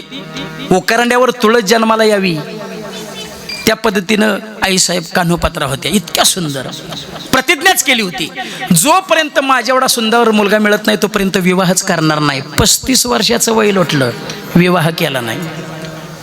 एक दिवस आषाढी वारीचा पर्व काळ सुरू झाला. नामदेव महाराजांच्या दिंडीमध्ये दामाजी पंत वगैरे सगळी लोक दिंडीत सहभागी झाली आणि टाळ, विना, मृदंग, पताका घेऊन नाचत जाऊ त्याच्या गावा रे खेळया सुख देईल. 80 वर्षाची वयोवृद्ध लोक 15 आणि 20 वर्षाच्या पोरावांनी उड्या मारून नाचायला लागली, टाळ वाजवायला लागली, मृदंग वाजवू लागली. वेशीच्या बाहेर कानोपात्रेचं घर होतं. कानोपात्रा बाहेर आली, पाहिलं 80 वर्षाची लोक तरण्या पोरावांनी नाचायला लागलीत. म्हणून जवळ गेली, एका वारकऱ्याला थांबवलं. एवढा आनंद कशाचा? कुठं निघाला? पंढरपूरला निघालोय. कोण आहे तिथं? त्यावेळेला वारकऱ्यानं सांगितलं, जम्बोया द्वीपा माझी एक पंढरपूर गाव.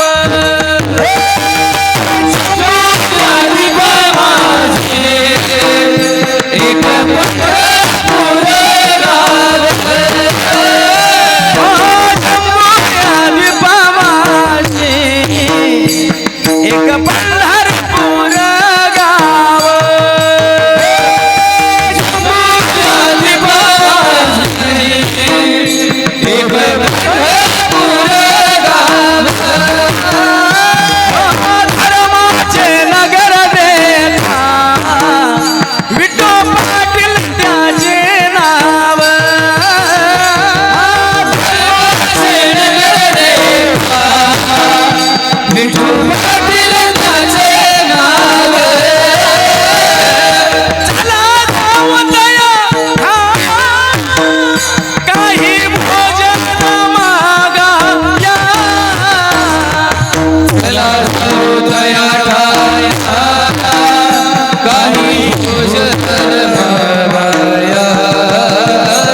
सगळं ऐकल्यानंतर कान्होपात्राय साहेबांनी दुसरा प्रश्न केला.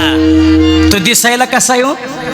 वारकऱ्यांनी सांगितलं, राजस सुकुमार मदनाचा पुतळा, हो नाम है तेरा तारनहारा, कब तेरा दर्शन होगा, जिसकी प्रतिमा इतनी सुंदर, वो कितना सुंदर होगा, वो कितना सुंदर होगा.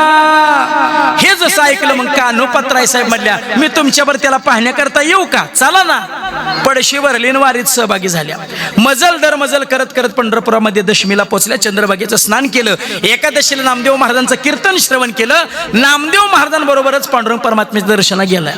जवळजवळ गेल्या आणि रावळाच्या बाहेरनच जसं पांडुरंग परमात्म्याला पाहिलं तसं त्या वारकरीला शोधू लागल्या. कुठे गेला तो वारकरी? काय सांगत होता? राजसन सुकुमार मदनाचा पुतळा हा तर कोळशापेक्षा काळा, आणि याचं दर्शन करता मला नाही, दर्शन घ्यायचं मला. फिरल्या माघारी. नामदेव महाराज म्हणले, एक कान्होपात्र्या ग इथपर्यंत आली ना, किमान दर्शन तर घेऊन जा. नामदेव महाराजांच्या अट्टहासा तर जवळ आली आणि पांडुरंग परमात्म्याच्या दर्शनाची पद्धतच बदलवली.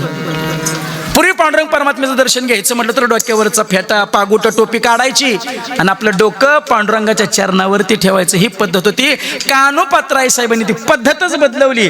कान्होपात्राय साहेबांनी आपला उजवा हात पांडुरंग परमात्म्याच्या डाव्या पायावर ठेवल्याबरोबर नामदेव महाराजांनी सांगितलं, पांडुरंगा कान्होपात्रेला तर तुझ्या खऱ्या स्वरूपाची ओळख करून दे. जसा हात ठेवला तसाच पायात रुतला. अजूनही कधी तुम्ही पंढरपूरला गेला तर पांडुरंगाच्या डाव्या पायात जो खड्डा आहे ना, तो कान्होपात्राय साहेबांच्या बोटाचा खड्डा आहे. इतका कोमल पांडुरंग परमात्मा पाहिला तशीच पायाला मिठी मारली आणि आपला प्राण पांडुरंग परमात्म्याच्या चरणावर समर्पित केला. पांडुरंगाने स्वतः कान्होपात्रेला आपल्या जवळ समाधी दिली. वाळलेली काठी घेतली, त्याच्यावरती खवली. तिचा आत्ता असणारी तुरटी वृक्ष आहे. ही भगवंताच्या चरणाची ताकद आहे. म्हणून चित्त तुझे पायी मुरो. आता एक काम करा, आता माझ्याकडून शुद्ध भावपूर्ण भक्ती करून घे. कशी? विठोबा रखुमाये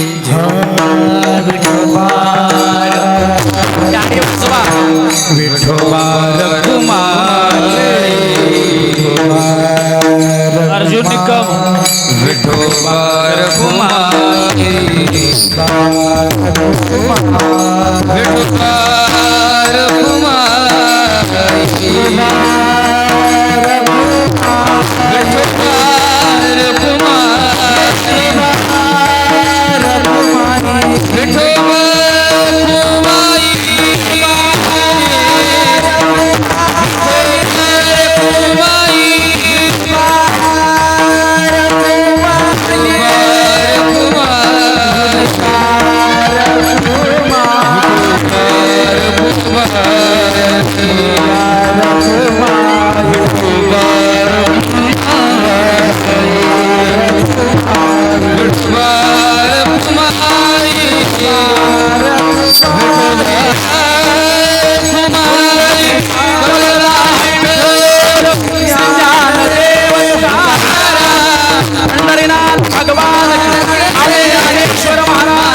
मला हाराची फार भीती वाटते. राजीव गांधी हारामुळेच गेल्यात, पण त्याच्यात बॉम्ब होता, ह्याच्यात प्रेम असल्यामुळे थोडा वेळ ठेवायला काय हरकत नाही, नाही का? 5 वेळा उठून सांगितलं टाळी वाजवा, टाळी वाजवा. काही जणांनी टाळी वाजवायला सुरुवात केली, मध्येच बंद केलं. काही जणांनी तर पाठीमागे धक्का सुद्धा लागून घेतला नाही. ती म्हणत असेल तू किती बिकर वटवट, आम्ही नि बरगट ती नि बरगट. सर्वांनी दोन्ही हात वर करा, गोड भजन करून 2 मिनिटात सेवा संपू. विठ्ठल माझा माझा माझा माझा माझा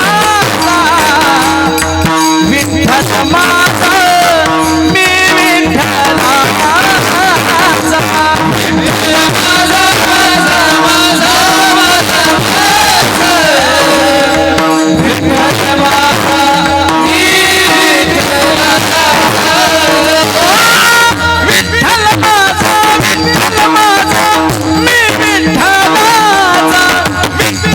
विठ्ठलाचा विठ्ठल माझा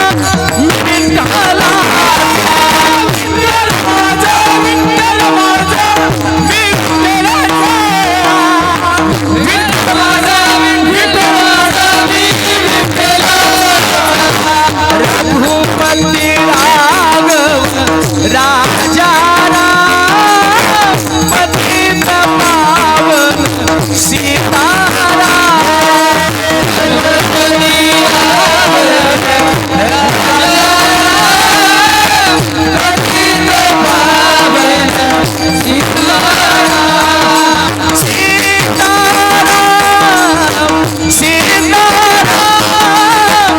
दशरथ नंदन सीता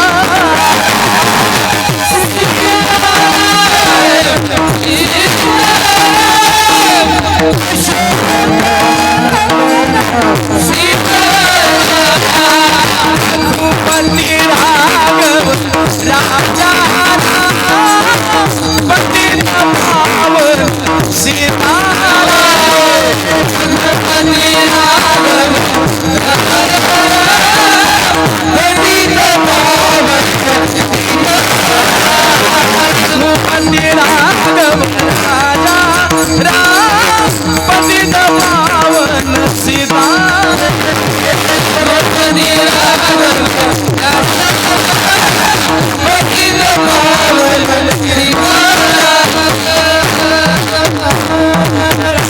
एकदा सर्वांनी जोरात टाळ्या वाजवा बरं. हा सुख सोहळा स्वर्गी नाही. महाराज म्हणतात आता माझ्याकडून शुद्ध भावपूर्ण भक्ती करून घे. ऐसे करिगा पांडुरंगा शुद्ध रंग वावे रंगा का प्रेमाविन भजन नाकाविन मोती अर्थाविन पोती वाचू नये. रात्रंदिवस भगवंताचे भजन केलं त्या भजनामध्ये जर प्रेम नसेल तर त्या भजनाला काडी मात्र किंमत नाही. म्हणून महाराज विनंती करतात देवा माझ्याकडून शुद्ध भावपूर्ण भक्ती करून घे. पुरेपुरे आता नाही 9:30 वाजले. पुरे आता नको दुजियाची सत्ता.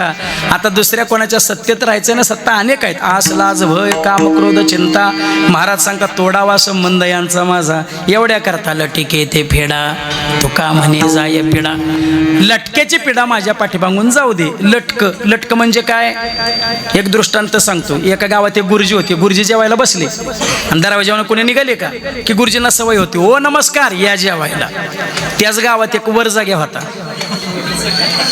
ते एकादशी असू द्या पंगत असू द्या त्याला काय आमंत्रण द्यावं लागत नव्हतं. कोणाच्याही पंक्तीला जाऊन बसणार. एक दिवस गुरुजी जेवाय बसले ते गुरुजीच्या दरवाजावर निघालं. गुरुजी सोयीप्रमाणे म्हणले ओ नमस्कार या जेवायला. आता यानं विचार केला म्हणला गुरुजीला अशी सवय आहे आणि आपल्याला कुठेतरी जी सवय आहे. 2 महिने तिनं असं काढलं. गुरुजी बसले की दरवाजावर जायचे. गुरुजी बायको म्हणली तुम्हाला जीव घाला ते घाला कुठला कोण माणूस 2 महिने तुम्ही जेवाय बोलावताय. गुरुजी म्हणले सवय मोडून उपयोग नाही. म्हणले उद्या त्याला अद्दल घडवू. म्हणले कशी उद्या स्वयंपाक आळणी बनव. पहिला घास मी खाल्ल्यानंतर तुझ्या ओरडेन कळतं का नाही स्वयंपाक आळणी बनवला तो आतनं आवाज द्यायचा खायचाय तर तसलाच खायचा. मग मला राग येईल मी उठेन दरवाजा मागची काठी घेईन आणि तुला काठीनं मारहाण करीन. गुरुजीची बायको म्हणले तर पारक्या माणसासाठी आपण नवरा बायकोत भांडण करायचं का. गुरुजी म्हणले मी मोठ्याने गादीवर काठी आपटणार तू मोठ्याने ओरडायचं वाचवा वाचवा. आपला दंगा पाहून ते निघून जाईल पण आपल्या घराकडे याचंच नाही. ठरल्याप्रमाणे गुरुजी जेवाय बसले ओ नमस्कार या जेवायला. ते आलं जेवणाचं पात्र आलं. गुरुजींनी पहिला घास खाल्ला आळणी लागला. ठरल्याप्रमाणे आवाज दिला कळतं का नाही स्वयंपाक आळणी बनवला. आतनं आवाज आला खायचे तर तसलंच खायचं. गुरुजींना राग आला दरवाजा मागची काठी घेतली स्वयंपाकगृहात गेले. सपा मारू लागले. गुरुजी बाई करू लागली वाचवा वाचवा वाचवा. ह्यानं पहिलाच घास घेतला होता आणि तोंडाकडे रस्ता दाखवला होता. म्हणला एवढा दंगा ऐकल्यावर म्हणला मास्तर आज काय म्हातारी ठेवीत नाही आपण घास माघारी ठेवून निघून जाऊ. घास माघारी ठेवलं ते उठून निघून गेलं. बायको ओरडू लागली वाचवा वाचवा. गुरुजी म्हणले गाव गोळा करतेस का काय बाहेर जाऊन बघती गेलंय काय. गुरुजी बायको बाहेर आली तर दोन्ही पात्र रिकामी. गुरुजींना बाहेर बोलवलं. गुरुजींनाही आनंद झाला. गुरुजीची बायको म्हणली गुरुजी म्हणले मग मी कसं काय लटक मारल्यासारखं केलं. गुरुजीची बायको म्हणली मग मी कसं काय लटक लागल्यासारखं केलं. तेवढे ती बाहेर गेलेलं आता आलं. म्हणलं गुरुजी मी कसं काय लटक गेल्यासारखं केलं. त्याला म्हणायचं लटक म्हणजे खोटं. महाराज सांगतात खोट्याची पिढा माझ्या पाठीमागून जाऊ दे. हा प्रपंच खोटा आहे हा देह खोटा आहे याची पिढा माझ्या पाठीमागून जाऊ दे. म्हणून लटिके ते फेडा तुका म्हणे जाय पिढा. ऐसे करिगा पांडुरंगा शुद्ध रंग वावे रंगा. असो या अभंगाचा भावार्थ जो माझ्या बुद्धीला पटला तो मी तुमच्या मांडण्याचा प्रयत्न केला. या ठिकाणी कीर्तन सेवेकरता निमंत्रित केलं त्याबद्दल पुनश्च एकदा समस्त ग्रामस्थ परायण मंडळाचा आभार आहे. ज्यांच्या नियोजनातून इथे येण्याचा योग आला. वैकुंठवासी रामचंद्र निकम यांच्या स्मरणार्थ त्यांचे सुपुत्र आदरणीय श्री अर्जुन रामचंद्र निकम आणि त्यांचे चिरंजीव माझे मित्र सूरज निकम यांच्या संयोजनातून इथे येण्याचा योग आला. आपल्या गावचे भजन सम्राट संगीत रत्न संगीत अलंकार आमचे आमचे अशोक भाऊ त्यांच्या नियोजनातून आमचे कृष्णनाथ महाराज माने जयवंत नायकम यांच्या नियोजनातून निमंत्रण होती ते येण्याचा योग आला, त्यामुळे त्यांचा दर्शनाचा योग आला. मृदंग सम्राट, मृदंग रत्न, मृदंग अलंकार हरिभक्तीपरायणचे शुभमजी महाराज कदम त्यांचं या ठिकाणी दर्शन घेतो. ज्यांनी गोड गायनाची साथ केली आमचे ऋषिकेश महाराज, दशरथ महाराज, संकेत महाराज यांच्याकरता सर्वांनी जोरात टाळ्या वाजवायच्या. बरं भाऊ, चांगली माणसं गावल्यात तुम्हाला, आता ही माणसं सोडू नका. हा असं का? हा लेट आहे, तंदुरुस्त आहे नाही का? लेट आले पण थेट. हां त्यांचंही दर्शन घेतो. सर्व टाळकरी मंडळी आमचे देवकर महाराज त्यांचं या ठिकाणी दर्शन घेतो. या सर्व कीर्तनाचे चित्रीकरण करणारे आमचे जीवलग मित्र हरिभक्तीपरायण आमचे मारुती महाराज जाधव त्यांचं या ठिकाणी दर्शन घेतो. गोड ज्यांची साऊंड सिस्टीम आहे त्यांचं दर्शन घेतो. या ठिकाणी कीर्तन सेवेकरता आवर्जून उपस्थित आमचे सुरेशजी महाराज शिंदे, आमचे विजूभाऊ, आमचे अमोलदादा, सुरेश चव्हाण सर, आदरणीय आमचे दिंडी मालक आप्पा आहेत त्यांचं या ठिकाणी दर्शन घेतो. सर्व टाळकरी मंडळी सर्वांचं दर्शन घेतो. आमचे शेखर काका त्यांचं दर्शन घेतो. विनकरी चोपदार त्यांचं दर्शन घेतो. आणि ज्यांच्याकडे फलाहाराची व्यवस्था आहे त्यांचं दर्शन घेतो. तुम्हाला चुकवत नाही, तुम्ही नसता तर 2 तास सेवा कुमार केली असती. तुमचंही दर्शन घेतो ना थांबतो. किंबहुना तुमचे केले धर्मकीर्तने सिद्धी नेले, तेथ माझे चिवरले पायी कपन. ज्ञानदेव तुकाराम, ज्ञानदेव तुकाराम, ज्ञानदेव तुकाराम, ज्ञानदेव तुकाराम, ज्ञानदेव तुकाराम, ज्ञानदेव तुकाराम,